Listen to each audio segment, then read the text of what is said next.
of the Kuala Lumpur summit, because they believed if Imran Khan went and attended, Imran Khan would lend a Muslim legitimacy to this conference that was designed to rebuke the de-Islamization policies of UAE and Saudi Arabia, which were looking to introduce alcohol, looking to introduce OnlyFans model concerts, which were looking to introduce casinos into those areas. The Saudis, they threatened Imran Khan. They said, Wallahi, if you go to Kuala Lumpur, we will cut our investments to Pakistan and we will kick out the Pakistanis from Saudi Arabia and you can deal with it. Pakistan must be dependent on us. It cannot be equal to us. Imran Khan, the potential that he was about to bring in terms of establishing an independence. Remember, at every OIC meeting, Imran Khan would bring up two topics: Kashmir and Palestine. The reason that troubled Saudi and UAE so much, there are many people who think Imran Khan was just words. If he was just words, Saudi UAE would not have celebrated his toppling, nor would the US representative have said to the establishment in Pakistan, get rid of him and all will be forgiven. The Imran Khan's words were having such an impact, the way your words are having an impact on Biden, Blinken, and the shift in public opinion, that Imran Khan was bringing up Kashmir at a time in which Saudi and UAE were trying to get warmer ties with India. Remember, when Indian Prime Minister Modi's official insulted the Prophet Muhammad sallallahu alaihi wasallam and Sayyidina Aisha radiallahu anha, Modi panicked so much that he issued an unprecedented statement. He said, we respect all religions. His party had never made a statement like that in their entire history. They commissioned an article in Oman and other Arab capitals, desperately trying to defend Modi and saying Modi had kicked out the official. Modi was worried that there would be a boycott and that the Muslim nations would punish India. Guess which country bailed Modi out and invited him to their capital to tell him, don't worry, this issue doesn't matter to us, ignore the Muslim anger. It was the United Arab Emirates, where bin Zayed received Modi and told him, Ta'ala, come, and they hugged him and they built a temple in UAE last week to show we're moving beyond Islam and Muslim causes, where now we want warmer ties, we don't really care about these issues. Imran Khan was making them sign on papers telling them that they respect Kashmir's right to independence at a time in which they didn't want to upset India. So they were getting annoyed. Imran Khan kept bringing up Palestine at the OIC and making Saudi and UAE sign on a commitment to Palestinian liberation at a time in which UAE and Saudi were trying to get close to the Israelis. They told Imran Khan, listen, calm down, bro. I'm trying to get close to India and Israel. Why do you keep bringing up these issues? Why do you keep talking about it? The Saudis were getting them not to talk about it. We brought Iggy Azalea and Shakira and Mariah Carey to get them to forget about Palestine, Kashmir. Why are you bringing it up in the OIC? The UAE said we're building casinos and the like to make them forget about Palestine and Kashmir. Relax, why do you keep talking about it? Take a few million and shush. And Imran Khan said, I'm not gonna shush. Then Imran Khan made the greatest crime in Pakistan. He tried to appoint a chief of staff of the army and appoint an intelligence chief, which is the democratic right of any elected leader, but in Pakistan apparently it's haram. It's la yajuz. So they panicked and they kicked him out of power. When they kicked him out of power, you who believe yourselves to be ordinary, do you know why they couldn't arrest him? Because thousands of Pakistanis took to the streets. They tried to arrest him in Zaman Park, they couldn't do it. They tried to, they said, let's hold by-elections just to get rid of PTI. They did the by-elections, PTI won a landslide election in the largest province in Pakistan, in Punjab. Then they panicked and they said, Ya ilahi, what's going on over here? Then PTI, they tried to pull a nice move. They wanted to dissolve the assembly of Punjab to force general elections. The establishment said, whoa, whoa, whoa, whoa, whoa, whoa, whoa. They said, we're not holding general elections. We're going to appoint a new assembly. And then they went to the Supreme Court. Supreme Court said, no, you have to hold elections. They said, Toz for Supreme Court. We're not respecting the Supreme Court.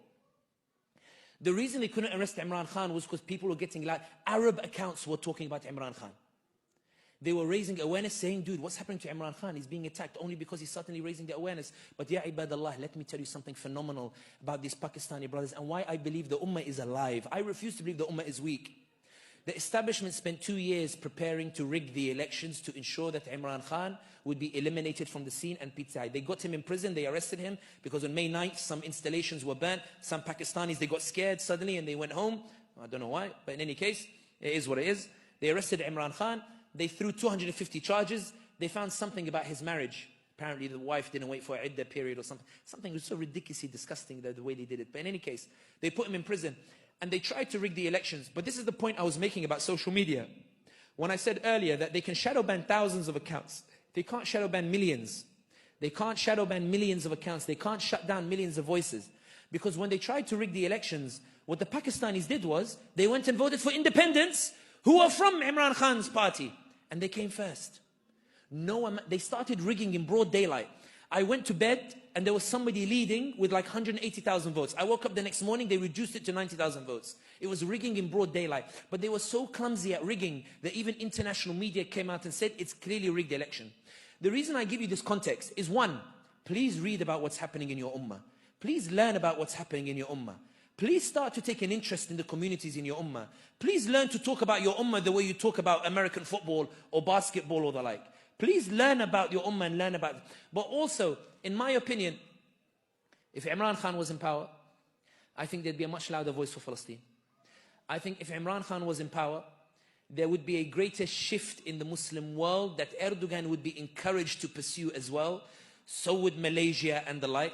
I think that Imran Khan in those 3 years showed what the potential huge change can happen in the Muslim world. That's why I believe he was toppled.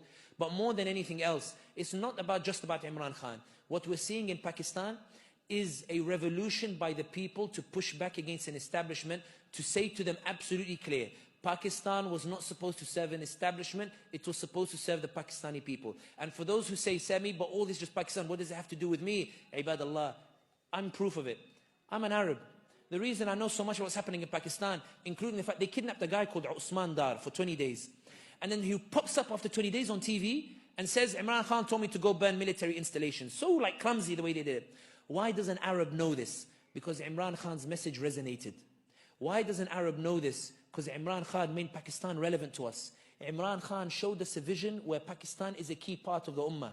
And I, as a Muslim who resonates with the ummah, I said, you know what actually, Sumaya, do you think it's worth going to Hanza Valley? Why don't we go visit Islamabad and Karachi? Why don't we go put our money in Pakistan? Imran Khan sounds like he's got some good ideas like to bring the Muslims together. Let's go and support him. We won't go to, Switzerland or the like. Let's go and see what Pakistan is like. He was shifting the way that we thought about Pakistan, shifting the way that we thought about the ummah. And that's why, ya ibadallah, let no one ever tell you that words don't matter. Let no one ever tell you that symbolism doesn't matter. Let no one ever tell you that words doesn't matter, because it does, because it affects change and it causes a shift that results in a series of consequences that results in new opportunities. Pakistan now is in a battle. They are desperately trying to make sure that Imran Khan doesn't form a government. They tried to get the two parties who were the beneficiaries of the rigging to form an alliance. There are people who won because of rigging, who have resigned their positions openly saying, I won because of rigging, I don't want to take my position like that. Pakistan is in chaos. If you want to do something for Pakistan, go and tweet about it. Go and talk about it. Go and raise awareness about it. Go and lend your voice to them. For wallahi, your voice is what upsets the establishment, because they've been humiliated so much so that the US, which was happy to see Imran Khan topple, has issued a statement saying that it's expressing concern about what's happening in Pakistan. They're not actually concerned. They are rather trying to leave a way open in case Imran Khan comes back to power. There's a chance that he might. But the ummah needs to rally. The same way that you saw you can make a difference on Gaza, you can make a difference on any issue related to the ummah. Learn about Sudan. Learn about Pakistan. Go and learn it. You learn about so many other things. What's stopping you from going to learn and teaching your kids that these things matter? For wallahi, these borders are artificial. The ummah is one. And the proof is that Allah in the history of Islam, the liberation of Al-Quds was done by Umar al-Khattab, the Arab, and by Salah ad-Din, the Kurd, and Constantinople fell to the Turk. And we have the most profound scholars in our history like Baba Ahmed from the West African kingdoms. And we have some of the greatest poets and scholars from modern-day Pakistan and India. And we have the Mughals, and we have those from Malaysia and India. Every single ethnicity contributed to Islam, because for them Islam was not ethnocentric. Islam was beyond that. Islam was anybody who said, I'm a Muslim. That's why our armies were composed of people from everywhere. Ibadallah, when did the ummah start believing these borders that were made? Let's look beyond it. Let's learn about it. Because wallahi, in my opinion, if the Pakistanis win in Pakistan, there will be a domino effect on the rest of the Muslim world, inshallah. Takbir. Takbir.